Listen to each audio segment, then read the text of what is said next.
In the original game, the sixth world was Pluto. Ironically, despite being the smallest planet, Pluto was the largest and most diverse world in the game. Entropy had a different layout, but it was similarly huge and diverse. The board music was played by a violin instrument, a melody that started out sounding mournful, and then it gets rather, I guess I would call it, distorted. It made me feel depressed and unnerved. Not something I would want to hear while trying to sleep. Strangely, none of the levels from the previous worlds were present here. Instead, there were 8 brand new icons. The bosses this time were Megalon, Batra, and Godzilla. As usual, the first thing I did was go to the quiz level for another interrogation from Face. But when I got there, I noticed something different. Instead of the usual goofy Ghidorah music, it was the password theme. The music change seemed to be intentional, because after the first 2 questions at the start, the quiz started to take on a darker tone. Quiz 3. Do you like ice cream? Yes. Weird face number 1. Do you like clowns? Yes. Weird face number 10. Is time slipping through your fingers? Yes. Weird face number 2. Do you have any regrets? Yes. Reaction hurt. Do some people deserve to die? No. Weird face number 3. Is it safe to go out at night? Yes. Weird face number 5. Do you find it hard to sleep at night? Yes. Weird face number 9. Have you ever killed anyone? No. Weird face number 7. Do you want to kill anyone? No. Reaction angry. Are you actually accomplishing anything? No. Weird face number 4. Does life have any real meaning? No. Love. Do you like Mothra? No. Reaction. Maniacal. I knew that last one was going to be a gameplay-related question, but I had no idea what the result would be. I answered honestly because, as I said before, I never liked Mothra. Nobody liked playing as Mothra in this game, and there's a good reason for that. Every other time Mothra gets hit, she gets slammed back into the left corner of the screen, and she sucks at fighting because her attacks are so weak. The only benefit that Mothra had was being able to fly over obstacles in some levels. So I answered no. And Face actually replied back to me, not only with a maniacal expression, but with text. Too bad. I was taken back to the map screen, and I was shocked to see that Godzilla and Anguirus had disappeared from the board, leaving only Mothra. Face had just fucked me over. Needless to say, I was pissed. But there wasn't anything that I could do. And I'm willing to bet that even if I had said yes, I would have been stuck with Mothra anyway. Face giveth, and face taketh away. I took a deep breath, and got ready to explore. There were 2 paths that I could take through the board. I decided to take the lower one. This turned out to be a good choice for reasons I'll get to momentarily. The first world ahead of me was a forest, so I started there. Almost immediately, I got an eerie feeling. There was something about this level that just seemed off to me, even more than the previous ones. Perhaps it was the pitch black background. I've always been afraid of being in a forest at night. Something about all those trees makes me feel surrounded, and vulnerable. And the fact that I was stuck as Mothra didn't help. Playing the game's previous worlds as Godzilla gave me a feeling of bravery, being in control of the king of the monsters. I'd be able to handle just about anything in my way. But you see, it's not like that with Mothra. There's no feeling of strength or security. Now I'm just a weak, easily overwhelmed bug, traversing into the unknown. Back to the level. The music had new instruments sounding like woodwinds, followed by slow, rhythmic drums and chiming bells. Gave me this feeling that I was intruding into some dangerous place that I really shouldn't be. After a while, I encountered the first enemies of the stage, or at least I assumed they were enemies. They were strange, long-legged deer-like creatures. Instead of attacking, they were just idly walking around. I went to approach them and they ran away. I thought about shooting one with an I-beam, just to see what would happen, but it seemed wrong. These creatures were harmless, so I passed over them and continued through the level. About halfway through, I encountered groups of the deer-like animals, and also two new creatures. A sloth-like creature with a beak climbing a tree, and hairy raptor-esque beasts that were preying on the deer. It was very surreal watching these creatures interact. I didn't feel like I was playing a video game, but rather that I was traveling through a forest in some other dimension. The creatures ignore me for the most part, although the raptors did attack me when I got too close, or if I attacked them first. I know I shot one of them to help one of the deer creatures escape, and I got clawed at, but confrontation was easily avoided by flying up to the top of the screen. After that, I had to choose whether I wanted to play the levels with the hourglass or the TV screen. I picked the latter. What I got was not at all what I expected. When I pressed the button to start the level on the TV screen like I normally would, this screen with an animation popped up.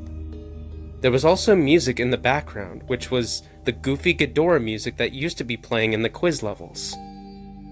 I was somewhat unsettled by this because it was just so strange. I also found it a bit spooky, because I had a shirt that looked just like that when I was a kid. After starting the animation, you could go back to the board by pressing any button. After that, I had no idea what to expect for the rest of these icons. I went to try an hourglass icon next. I was somewhat relieved when an actual level came up. It was certainly an unorthodox looking level, all brown with time measuring instruments floating in the air, and gigantic grandfather clocks in the background. The music was the same as the board screen, and very early in the level, I encountered something else that I didn't expect to see. Original enemies from the game. And not just that, it seemed to be a whole fleet of them. And the yellow tanks, which were normally immobile, could now move. I took some damage, but it was nothing that I couldn't handle. But the most interesting thing about this level were the colored hourglass items. There were 3 of these. A blue hourglass that made time slow down and fill the level with enemies from the past. A red hourglass that sped time up and filled the level with enemies from the future. And a green hourglass that set the time to the normal speed and filled the level with the original game enemies. I encountered the blue hourglass first. As stated, the game started to slow down, and I saw the enemies from the past, which were 5 different types of prehistoric animals. I don't know much about prehistory, but I believe all of these enemies to represent real animals. The level went into another segment, and I encountered the green hourglass. I then fought the original game enemies again. It was the same 5 types, so I didn't take any screenshots. But in the last segment, I encountered the red hourglass, and the enemies that must have been from the future. Now, Whether or not the game was showing me 8-bit renditions of creatures that will actually exist thousands of years from now, I have no idea. But with that thought in mind, I found this particular segment to be very eerie, and it was made more tense because everything moved faster. One of the future enemies bore a striking resemblance to something that I saw in a book once, called Trudon Men. Another looked like some kind of organic spaceship. There was only one of the 5th type of future creature, and when it appeared, all the others ran for their lives, leaving me alone to battle it. It could fly, but its sprite didn't actually move, and its single attack was firing a lightning bolt from its face. Even so, it was surprisingly powerful, and I suppose it could be considered a mini-boss. After defeating it, it left a health power-up that restored the health and energy that I had lost fighting it, which was convenient. It seemed I would need all the help I could get to beat this world with Mother alone. After that previous stage I call Time Warp, the next stage appeared to be a toxic waste dump. As you can see, the place looked grungy and inhospitable. The music was a short looping of an ambient synthesizer song. Listening to it made me feel like I had sniffed some toxic fumes myself, and it was messing with my head the whole time. I even felt like I was choking while playing this level. The enemies all seemed to be mutated to some degree. In the above screenshot, you can see green mummies with bird skulls that jump out of the waste to spit projectiles. There's also a brownish cow skeleton monster with spider legs.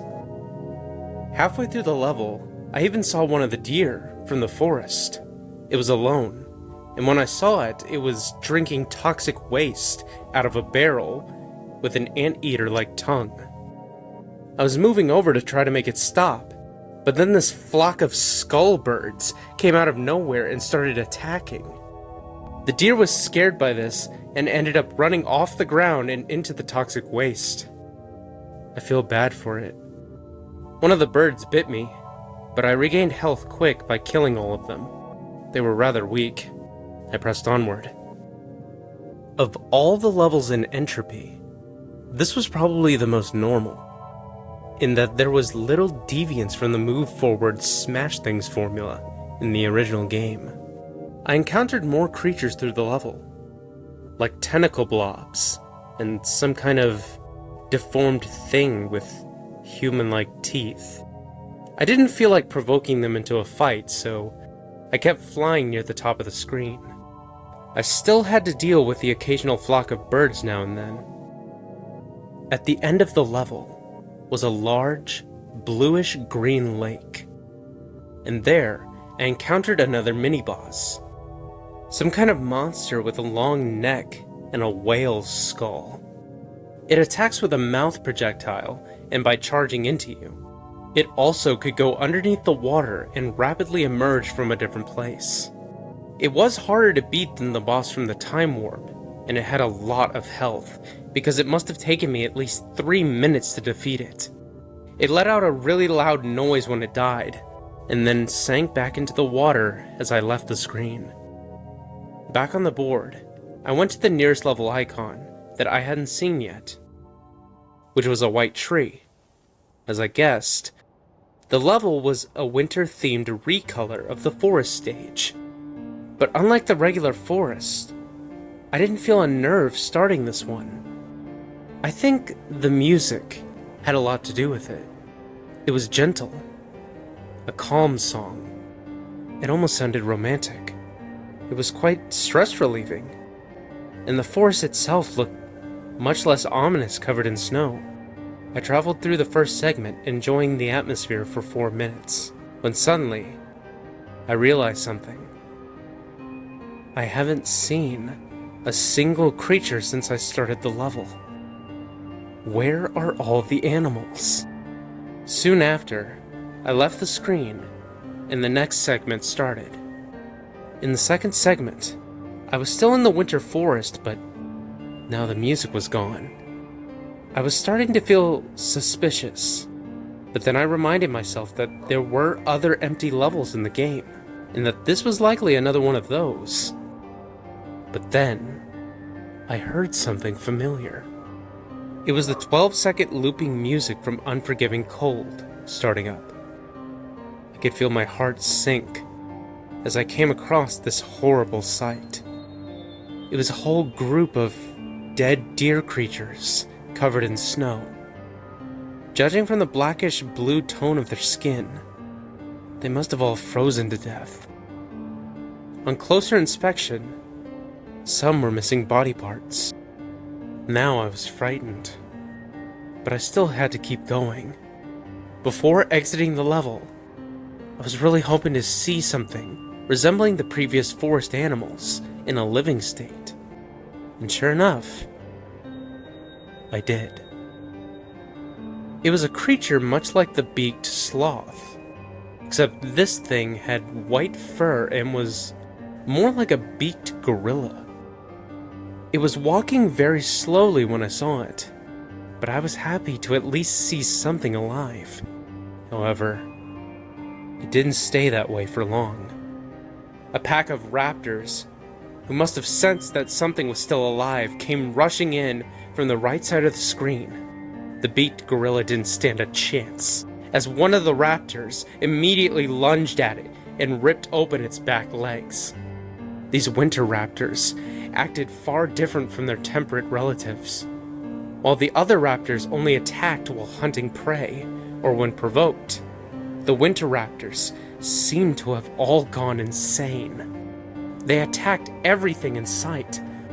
One of them was running back and forth, clawing at nothing. Even the noises they made sounded different, more high-pitched and enraged. As I left the second segment, I even saw two raptors fighting to the death. They were both covered in injuries, and one of the raptors had been blinded in one eye. I took a screenshot, but I didn't stay to see who won the fight. I only had to get through one more segment before I could go back to the board screen. But in this segment, I was no longer in the winter forest, but instead, a very empty grassy plain with a bright gray moon in the sky.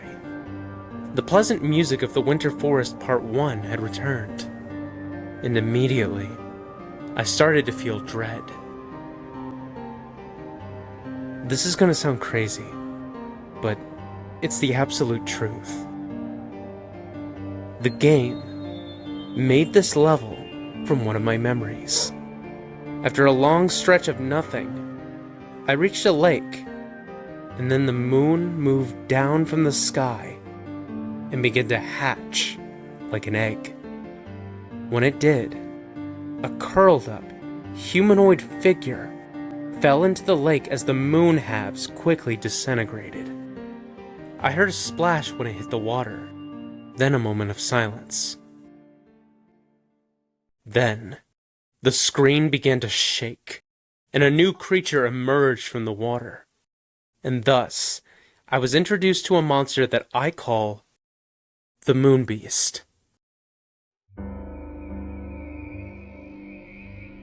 This was the only screenshot I took, as I was focusing all my concentration on winning the fight.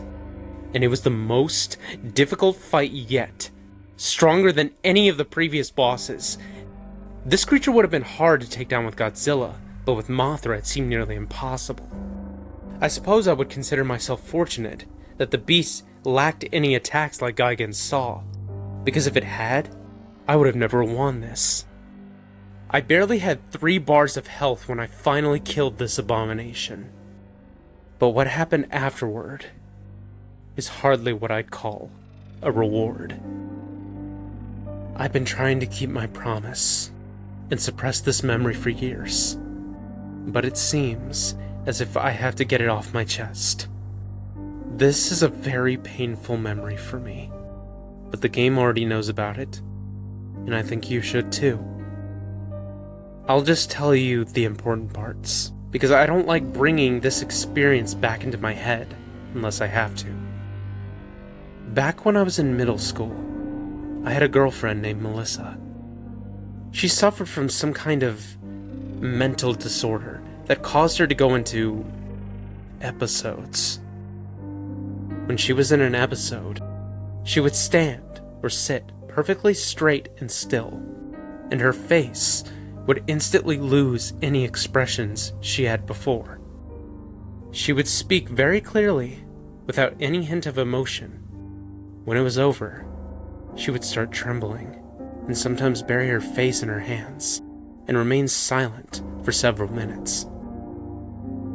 I can't really convey the feeling it gave me in words, and I won't try. You had to see this in person to understand. But despite this, she was a very kind person, and I cared about her dearly.